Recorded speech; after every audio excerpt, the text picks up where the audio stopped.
Hey, welcome to Bake with Ro. Today we are going to be making the showpiece of our month, and the reason that we decided to do a month of lemon.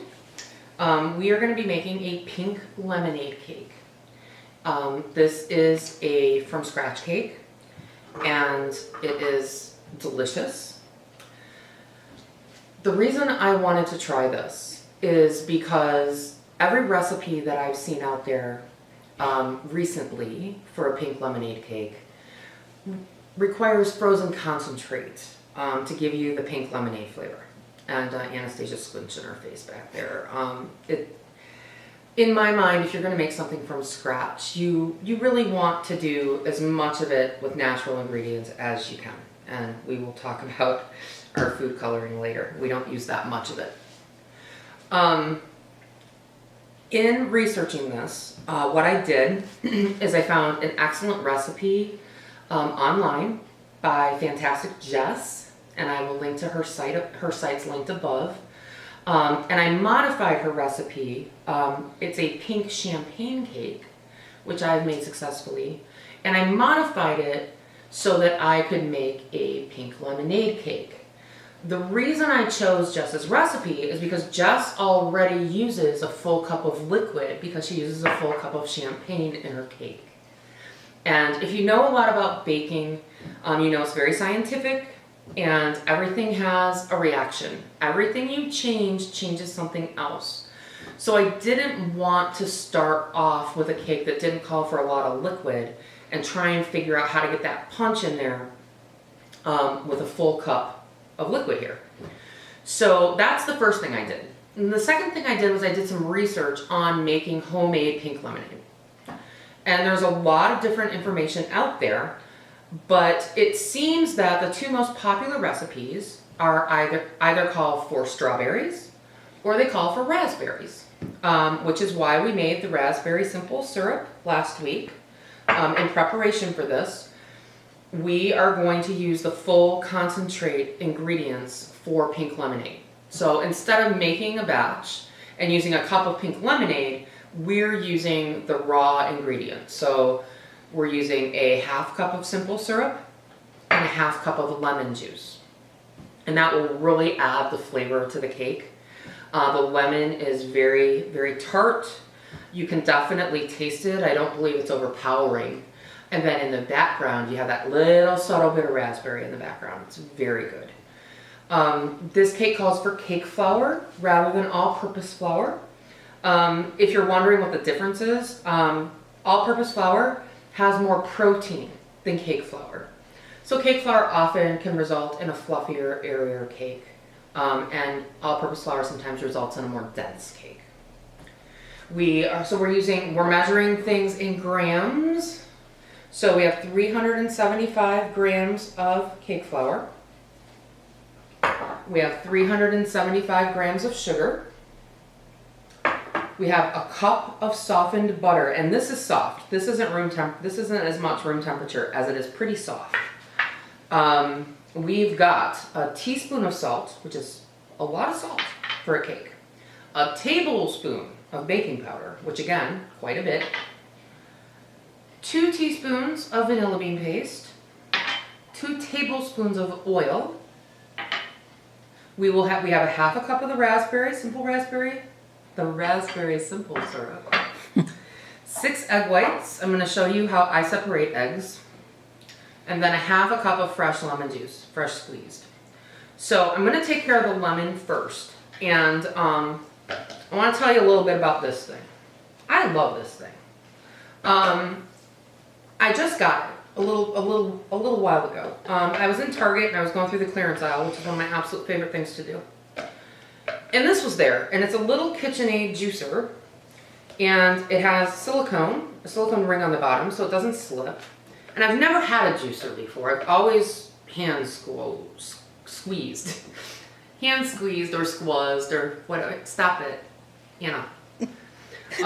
Hand squeezed or squazzed or whatever you want to call it. I always did my own citrus that way. Squazzed. And I will tell you, did you say squazzed? I said squazzed is good. Okay. I will tell you that the juicer makes a humongous difference. You get so much more juice. It's amazing. So I'm going to link to one above, because I can't guarantee that anybody's still going to have this on sale at Target. It was on the clearance and it was the only one. It's got a little thing here to collect your seeds and any pulp that gets in there. And like I said, the silicone thing makes it really, really nice. When I juice lemons, I do two things. The first thing I do is I really roll it. I've already rolled this. It's already very mushy. But I roll it really hard on the counter until it's soft and I can squeeze it and you can just see it moving around in there. The second thing I do is I zest it. I have some right here because I've done a lot of lemons today, as you may imagine. I use a grater, and when you're zesting a lemon, if you don't already know this, not to insult those who do, you only want just the color. You don't want any of the pith, so you just run it over the grater one time in each section and just keep turning it around. I already have a ton here, and I just wanted to, this is a microplane. I have had this thing for probably 12 or 15 years. It's lasted forever. I use it all the time. I mainly use it for citrus. Here's a bunch of my lemon zest, my fresh lemon zest, which we're going to use in a recipe later this month. You can freeze it. So if you, anytime that you're squeezing fruit, zest it. Throw it in a little, you can put it in a Ziploc bag. You can put it in ice cube trays. Some people pre-measure it out, put it in ice cube trays, and pop it in the freezer. It's not as good as fresh, but it's way better than something that you would buy in the store. So we'll go ahead and we'll squeeze him. This recipe calls for a half a cup of lemon juice. And honestly, if you have a juicer like this, it takes about 4 lemons. And see, it gets all the gunk out of there. So, there. I also keep these. I love lemon. I take them and I put them in a Ziploc bag in my fridge, and then every time I want to, I have something I can throw down the garbage disposal and clean out and freshen my garbage disposal. So it's pretty cool. Let's get rid of this. And I'm just going to pour my lemon juice on top of my raspberry simple syrup. It's going to look really disgusting, but that's okay. I just want to make sure that I've got enough, and I do. So now I have a full cup of liquid. And I still even have a little bit of juice left over. So if you are using a squeezer, I will tell you that that works. I needed like 5.5 lemons when I was squeezing them by hand. And when you're making a bunch of lemon stuff like I am, I had to buy 4 pounds of lemons for the filming this weekend. So every little bit of lemon helps. Now the recipe also calls for 6 egg whites. There's 5 in here. I just want to show you really quickly how I've learned to break egg whites. So I'm going to clean my hands off with my little soapy rag here. And then I've never done it this way before. But I will tell you, I just pour it in my hand and let it escape, let the white escape through my fingers. And it's very messy and it feels really creepy and icky. But I will tell you, it gets like the most white out of there possible, especially when you're working and you need yolks. It gets a lot of the white off of your yolk. So it makes it much, much easier to do. And I have less problems with shells. I have less problems with yolks breaking and all of those things. There's a big ginormous bubble in there. It's driving me crazy. So I will clean my hands off. Usually, every time I bake, I keep a full sink of hot soapy water so that I can put things into it right away. But also, I can wash my grandma would have a heart attack at how much dish soap I put in when I'm washing dishes. Seriously. You know how they used to do that like drop of palm olive? Yeah, not me, man. I'm like, oh. So it's very soapy and it's very hot. It makes it easy for me to make sure that the dishes are soaking, but it also is a great way for me to go and quickly wash my hands. So I'm gonna get a couple things out of the way and we're gonna put this together. We've got our handy dandy little KitchenAid out here. This cake goes together a little differently than you might expect. For this cake, you combine all the dry ingredients first, and then you add the wet to the dry. So I am unlocked, and my bowl is nice and tight on there. For this recipe, also, FYI, sugar is considered a dry ingredient. Most recipes it's not. Most recipes you do sugar with the wet, but for this one we do sugar with the dry. So we're just going to empty the flour, the sugar, the baking powder, and the salt. Then all we're going to do, and are these in the way, Anna? No. Okay.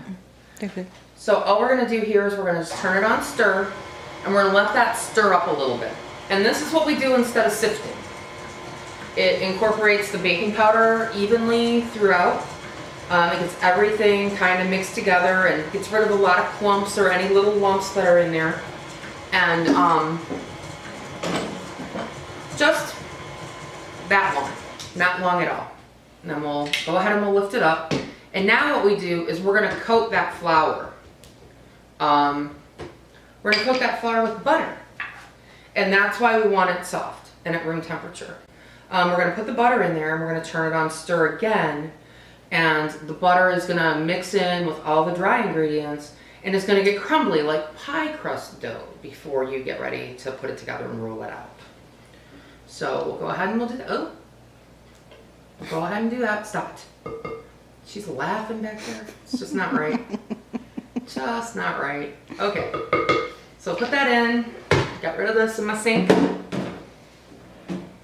Ah! Oh. Anastasia. Sorry. All right, so I'm going to say that less than a teaspoon of powder came out of there. So this should not impact our recipe at all. Impacts my pride a little bit, but not our recipe. So we will lock, safety first. We will lock that down. And now we'll go ahead and we'll turn it on very low. I don't know why I got so excited. There. We just want it on, if it's a KitchenAid, it's stir. You just want to put it on stir. All it's doing right there is just pushing that butter through everything. And now what we're going to do here is we're going to combine all of our wet ingredients in this bowl. So our egg white,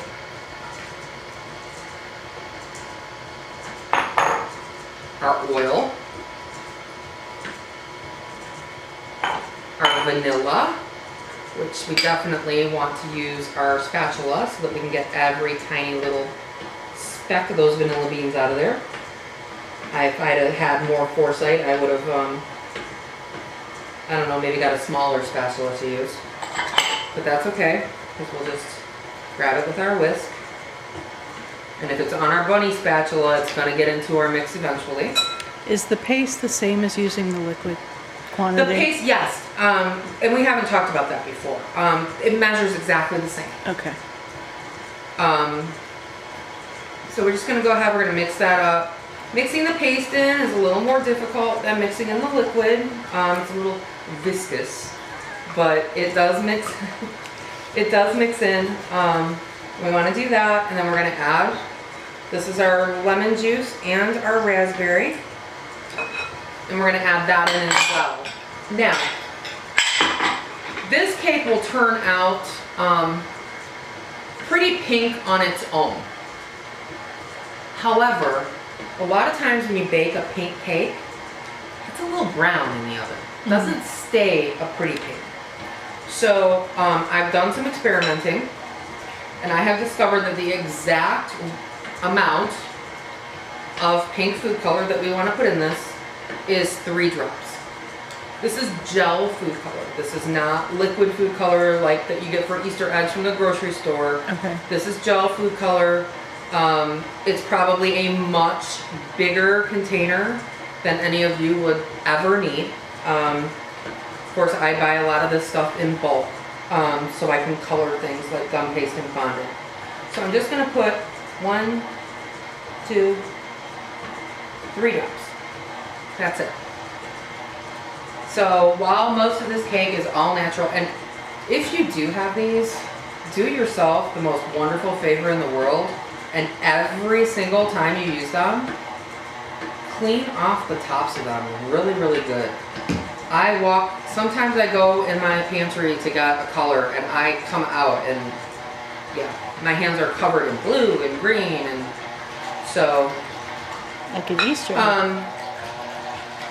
So this is, okay, so see how my dough is all like, it looks like cookie dough almost. And that's great. And as I'm mushing it with my spatula, I'm pulling those extra vanilla beans off of there. So we're gonna lift this up, and this gets mixed in 3 batches. So we're gonna put in, I don't know, about 1/3 of this. And we're gonna mix it.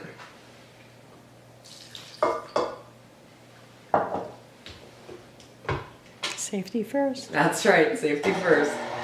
And we're gonna mix that in. And while we're doing this and we're adding all of these things, we're gonna go ahead and get our pans ready. They're 8-inch pans. Once I've added a little liquid, I turn it up just a hair. And I turn it down. And we wanna add another 1/3. And in subsequent additions, you want to mix just a little bit longer. So what we're going to do is we're going to grease one of our pans while this is mixing before we add the last. I'm almost out of pan grease. Going to have to do a Facebook Live to make some. Woohoo. I've been doing so much baking with y'all. I have used up a lot of my pan grease. So I am just coating these really well. We want that cake to come out nice and easy. So we're just making sure. I will tell you that honestly, a real pastry brush is easier to use for this. Nearly impossible to get clean. That's why I switched to the silicone. They're a little weirder and they're a little floppy and they don't look as even and as nice. They work just fine. And it's much, much easier to clean than a pastry. See how pretty color pink that is. So, we're gonna scrape. Make sure we have every bit of the dry ingredients mixed with the wet ingredients. So I'm going around the top edge because I see that there's like some flour up there. And I'm gonna dig down into the bottom of the bowl, make sure there's nothing down there. You can definitely see the vanilla beans in there. So they're looking pretty good. Oh. We're gonna go ahead and we're gonna put this in. A lot of our food color was in that last little batch. Food color doesn't emulsify easily until it's in something a little thicker. We're turning this on stir, and we will let that go for just a few minutes. I don't want that to be in anybody's way. And now we're going to turn it up, and we're going to turn it to a 4, and let it really beat for a few minutes. This cake also bakes a little differently. You are a little used to this if you watched our last cake video with the modified box cake mix. If you didn't, you should totally give it a look because it's a very, very simple way to make a delicious cake that tastes like you got it in a bakery, if you're into that. what we did is we turned the oven on to preheat at 350. Just before we put the cake in, we're going to turn it down to 325.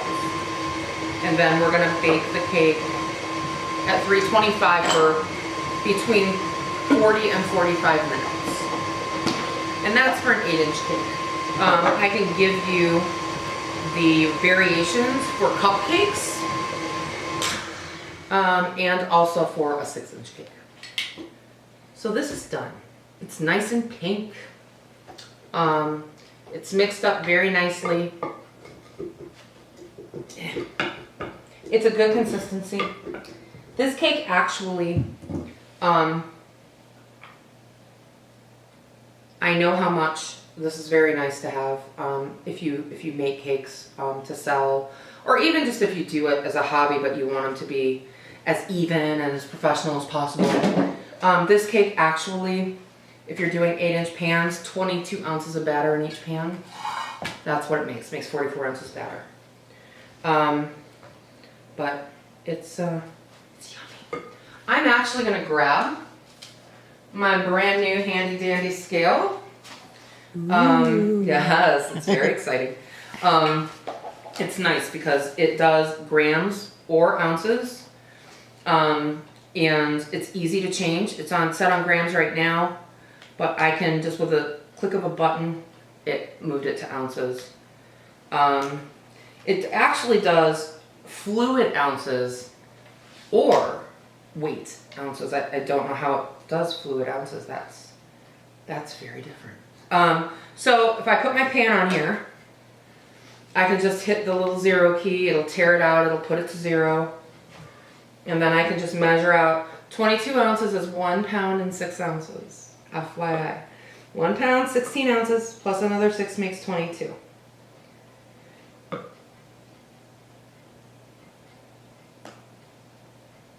That's a little more, but we're gonna see.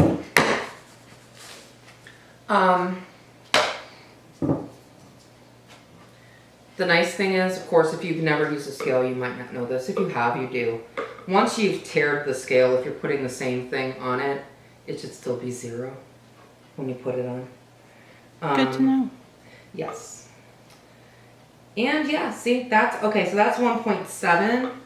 So it looks like maybe 23 ounces per pan.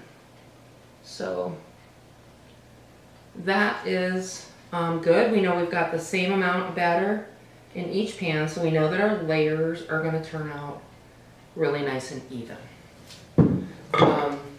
When I do, this scale was like $15 and I absolutely love it. I've had a ton of different scales in my time and I really like that one. The numbers are nice and big and they're red and they're really easy to see. So this is how I do my cake. I don't pound it on the counter. I just kind of scooch it around like this, get it nice and even. Now what I'm going to do with this, we're going to go ahead, we're going to put this in the oven, we're going to let it bake. Once it comes out of the oven, I'm going to wrap it, I'm going to put it in the fridge. I'm not going to do all of that on camera. I did that in the simple modified box cake mix video. So if you need to know how I do that, you can certainly check out that video. I'll link it above. And I'm going to put them in until the toothpick in the center comes out clean and they are completely done. Once they've cooled, we'll torte and we're going to frost them with a modified Swiss meringue buttercream in a tricolor, and we're going to frost it in a rosette pattern. Ooh. Yes, very fancy. Fancy. Very fancy. So, thanks a lot, and I'll be back in a few minutes.